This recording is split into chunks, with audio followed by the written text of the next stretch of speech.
day I met that me and Aaliyah, you know, we hung out there and then we left. And that's what happened.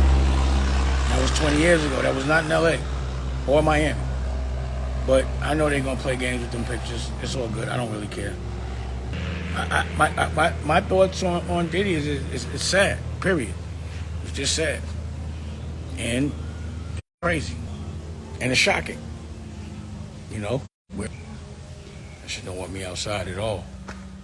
So, yeah, I mean, I'm sure. But I know I've been over here. And I never judge a man for any preference and all that, and they keep it to themselves. I ain't got nothing to do with none of that. So, none of that, you know. They might fall out again. I ain't fixed them yet. They're still here. Yeah, I will. And definitely you have to educate people. I am a diabetic since I'm 15. I'm 53 now. So I want to show you how I dealt with it and dealing with it every day. Like, the reason why I'm not tap dancing around talking about it at all is because I think you look, and it is the elephant in the room. So, you know, I'll answer a question, but I just definitely think shit was definitely weird. What about him? You know, if I say anything, they be saying I'm hating, so I'm not saying nothing about homie. Fendi is a funny dude. He been there for the whole time. I'm sure his perspective on shit is pretty hilarious or profound, you know? I don't know. No, definitely didn't ruin Harlem's legacy. Definitely didn't ruin Harlem's legacy. Like I said, we all hurt, we're all shocked, and we all have to process. But at the end of the day, we also have to focus on what we're doing and what we've been investing in. And, you know, what I've been investing is controlling my own narrative and making sure I can help my culture control their own narrative. Period. You know what I'm saying? Thank you. Like I said, man, you know, but the thing with homie is shocking, it's sad for hip hop. Nah, I didn't go to those parties. I'm sorry. I went to one in the Hamptons about 20 years ago with Aaliyah, but that's about it. You know? But a lot of people were at those, you know what I mean? And yeah, you know why I'm not going to certain parties. You know why I'm not going to be in certain crowds. I'm just not tolerant of certain things. That's all. I'm just not tolerant of certain things. Steve got hit in the head with a bottle. And then he sued the person that hit him in the head with a bottle. And then that very person he takes pictures with and hangs out with and still cool with. And I'm sure you could squash certain things, but I'm just saying I'm just not really cut from that kind of cloth. And it's crazy because people will sit there and watch people do things that could be immoral, but until they get caught, no one says anything. You know, whether it's illegal or immoral. For me, I just break out. I don't wait for people to get busted. I don't wait for someone else to say that they're doing something wrong. If something is against my moral fabric, then I'm moving on.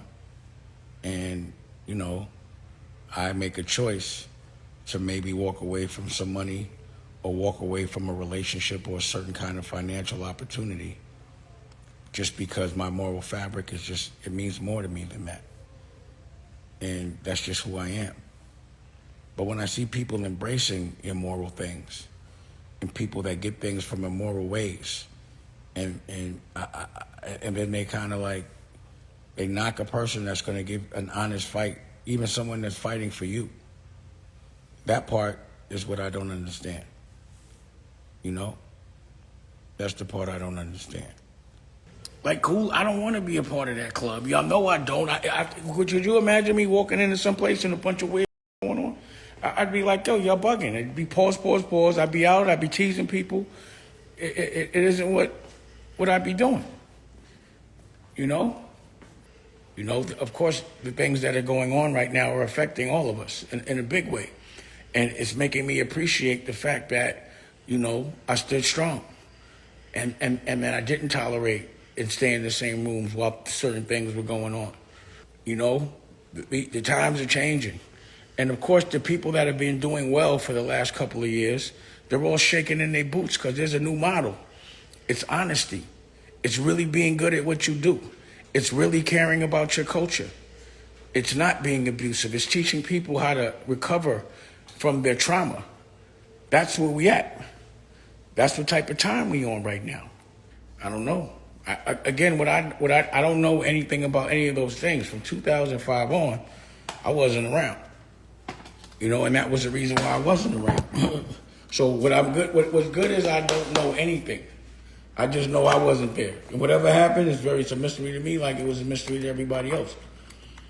But, you know, I know that my instincts told me to get out of certain environments.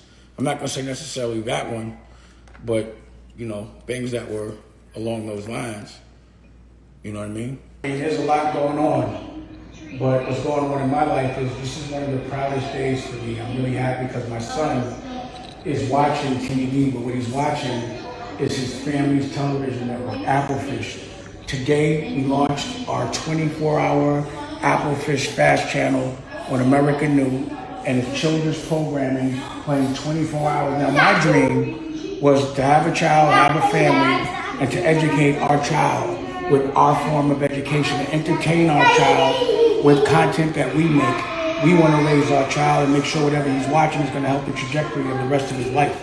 So we have Applefish Kids, and a lot of what you're watching with the children as it relates to that is curated by the OSG, All School Grounds, hundreds of principals from economically challenged areas that know exactly what these children need, how to get their cognitive skills up, which is the most important thing, our future. So, Dusko, are you proud of mommy? Yeah. Applefish Kids, you have your own network. That's what I'm talking about, you know? And let me just show y'all real quick. Hold on, Dusko. So, you go to, oh man. It's right by the computer. Okay. So you go to American New, and you're gonna see the fast channels. So last time I just showed you American New, Blue Rock. Actually watching his TV show on his network about him. That is crazy. And his grandfather's the narrator. His mother wrote the book. His family owns the television network. And that's what he's watching. This is what he sees. His own socks, his own shorts with his dog on it. CEO mentality starts young.